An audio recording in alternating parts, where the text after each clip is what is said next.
Assalamualaikum warahmatullahi wabarakatuh. Annyeonghaseyo, Sarimida. Kembali lagi dengan saya. Di sini saya akan menjelaskan tentang pengenalan perangkat lunak atau biasa disebut dengan software.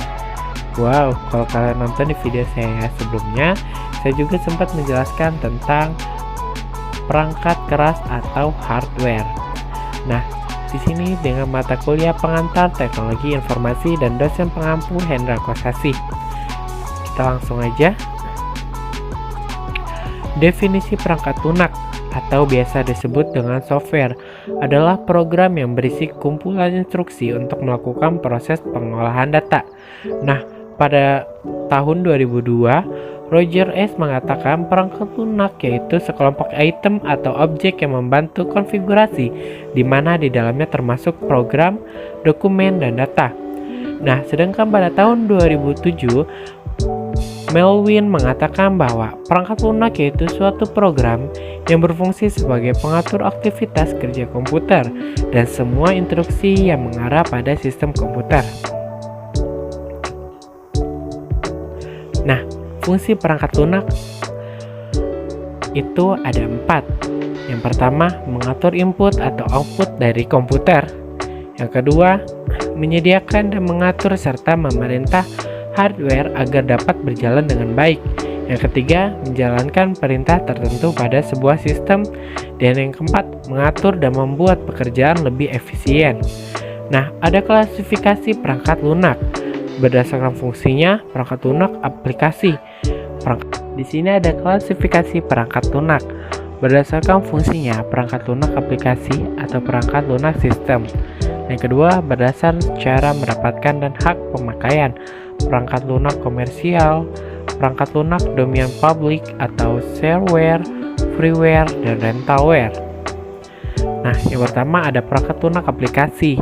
1. Program yang didesain untuk membantu pengguna supaya dapat lebih produktif atau membantu dengan tugas-tugas khusus. Beberapa perangkat lunak aplikasi dasar diantaranya adalah browser, pengolahan kata seperti Microsoft Word, lembar kerja, pengolahan grafik, pengolahan gambar, game, sistem manajemen, dan lain-lain. Nah, perangkat lunak aplikasi yang kedua di sini ada Microsoft Word 2010 Technical Preview dan ada juga Adobe Photoshop CS2. Nah, perangkat lunak aplikasi yang ketiga ada 2 macam tipe perangkat lunak aplikasi. Yang pertama, customized aplikasi software atau perangkat lunak yang dapat disesuaikan dengan kebutuhan atau industri tertentu. Yang kedua, ada package application software, perangkat lunak yang sudah merupakan paket dari vendor atau perusahaan yang umumnya dijual di toko-toko untuk memenuhi kebutuhan masyarakat banyak di kalangannya. Perangkat lunak aplikasi yang keempat, perangkat lunak aplikasi paket itu ada terbagi menjadi 5. Yang pertama, entertainment software. Yang kedua, educational software. Yang ketiga, home software, productivity software. Dan yang terakhir ada specialty software. Nah, perangkat lunak sistem itu terbagi menjadi 2. Program yang digunakan untuk mengontrol sumber daya komputer seperti CPU, peranti penyimpanan, peranti masukan, dan peranti keluaran.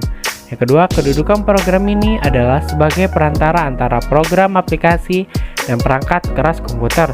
Contohnya, sistem operasi Windows, Linux, dan Mac, dan masih banyak lainnya. Nah, perangkat lunak komersial yang pertama, perangkat lunak yang dijual secara komersial. Setiap orang yang bermaksud menginstalnya harus membelinya. Jika tidak membayar, berarti melakukan pembajakan perangkat lunak dan dapat dikenai sanksi hukum karena ada hak cipta. Nah, hak cipta adalah suatu hak yang dilindungi hukum yang melarang seseorang untuk menyalin hak atas kekayaan intelektual tanpa izin pemegangnya. Dan perangkat lunak komersial yang kedua, perangkat lunak komersial biasanya dikembangkan oleh kalangan bisnis untuk memperoleh keuntungan dari penggunaannya. Contohnya, MYOB bersifat komersial dan produksi oleh MYOB Inc. Dan yang kedua ada SAP atau System Application and Product, bersifat komersial dan diproduksi oleh SAP. Perangkat lunak domain publik. Nah, perangkat lunak yang tidak disertai hak cipta dan kemungkinan siapa saja melakukan tindakan apa saja terhadap program tersebut, termasuk membuang nama penciptanya dan memperlakukannya sebagai karya ciptanya sendiri dan mengenakan hak cipta. Software yang tidak dilindungi hak ciptanya atau gratis dan tidak terkait secara hukum. Versi penuh source code tersedia secara bebas untuk dimodifikasi dan didistribusikan ulang dengan lisensi apapun. Nah, perangkat lunak domain publik juga. Yang kedua ada Apache atau MySQL. Contohnya ada di bawah. Nah, di sini juga ada shareware, mengizinkan siapapun untuk meredistribusikan salinannya, tetapi mereka yang terus menggunakannya diminta untuk membayar biaya lisensi atau membatasi penggunanya dengan mengurangi fitur-fitur tertentu atau membatasi masa penggunanya selama jangka waktu tertentu. Ada beberapa istilah sering dijumpai seperti demo atau trial, beta, stable, dan release. Nah, dari demo atau trial, software tersebut bisa dipakai, tapi biasanya terbatas oleh jangka waktu tertentu, misal 30 hari atau terbatas oleh fitur-fitur tertentu.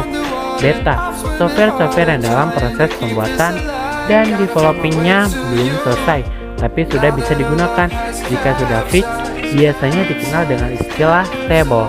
Contoh software shareware pada umumnya adalah program antivirus, software grafis, Internet Download Manager, Stand-up Utilities, dan WinRAR. Di sini juga ada freeware, dibagikan secara cuma-cuma tanpa mewajibkan penggunaan untuk membeli software tersebut, serta dapat digunakan untuk jangka waktu juga dengan hak distribusi yang tak terbatas.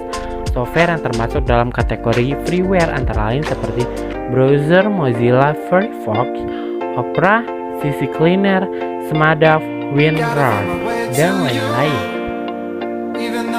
Rentalware dapat digunakan oleh perorangan atau institusi dengan cara menyewa, biasanya per tahun. Nah, teknisnya hampir sama seperti software shareware. Bedanya, jika sudah mencapai jangka waktu atau batas pemakaian tertentu, maka software tidak bisa digunakan lagi atau terkunci, dan penggunaan harus memperpanjang kontrak pemakaian software tersebut, bukan membeli password seperti shareware. Jadi, tujuan rental tidak untuk diperjualbelikan. Nah, rentalware yang kedua adalah contoh perangkat lunak rentalware. Biasanya adalah sejenis software yang penggunaannya hanya dalam jangka waktu tertentu dan tidak permanen. Misalnya, dalam menyelesaikan suatu proyek yang tidak permanen.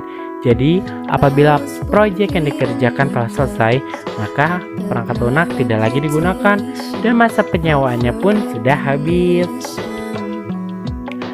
Dan ada software open source. Wow, hampir sama dengan software freeware loh. Nah, apa sih kok bisa sama dengan freeware? Nah, pada software open source, pihak pembuat atau developer turut menyediakan source code atau keseluruhan bahasa programan yang menciptakan software tersebut hingga berjalan. Nah, situs paling terkenal untuk mendapatkan software berjenis open source tersebut dapat mengunjungi link yang ada di sini. Nah, ada jenis-jenisnya juga loh. Yang pertama, sistem operasi atau operating system. Yang kedua, ada program application. Yang ketiga, bahasa pemrograman. Yang keempat, ada program Ubuntu atau utility. Sistem operasi yang pertama, program yang berfungsi untuk mengendalikan sistem kerja yang mendasar sehingga mengatur kerja media input, output, tabel pengodean, memori, penjadwalan, prosesor, dan lain-lain. Contoh sistem operasi antara lain ada Microsoft DOS, ada Windows, Linux, dan Macintosh. Wow, ada sistemnya juga loh. Dari sistem itu pun ada terbagi banyak macam. Yang pertama, penyimpanan program dan aksesnya, membagi tugas di dalam CPU, mengalokasikan tugas-tugas penting, merekam sumber-sumber data, mengatur memori sistem termasuk penyimpanan, menghapus dan mendapatkan data, memeriksa kesalahan sistem, memelihara keamanan sistem khusus pada jaringan yang membutuhkan kata sandi atau password dan penggunaan ID. Wow, ada program aplikasi. Program aplikasi adalah suatu subkelas perangkat lunak komputer yang memanfaatkan kemampuan komputer langsung untuk melakukan suatu tugas yang diinginkan pengguna. Beberapa contohnya adalah aplikasi perbankan atau perkantoran. Nah, beberapa macam paket program, pengolah kata, pengolah angka, presentasi, dan animasi. Nah, di sini juga ada pembahasan dari bahasa pemrograman. Apa sih yang dimaksud dari bahasa pemrograman? Nah, di sini saya bakal menjelaskan program yang digunakan untuk menerjemahkan instruksi-instruksi yang ditulis dalam bahasa pemrograman ke bahasa mesin dengan aturan atau prosedur tertentu agar diterima oleh komputer. Perkembangan bahasa pemrograman ada 5 level. Generasi 1, generasi 2, generasi 3, generasi 4, dan generasi 5. Nah, ada program bantu atau utility. Wow, ternyata selain ada program lain juga di sini juga ada program bantu loh. Nah, program bantu itu adalah software yang melakukan tugas-tugas khusus yang berkaitan dengan penanganan kinerja komputer, perangkat input dan outputnya, serta program lainnya dalam sebuah komputer. Contohnya ada Norton Utility, WinZip, antivirus, dan lain-lain sebagainya. Nah, sekian dari penjelasan tentang perangkat lunak atau software. Kurang lebihnya mohon maaf. Wabillahi taufik wal hidayah. Wassalamualaikum warahmatullahi wabarakatuh. Bye bye.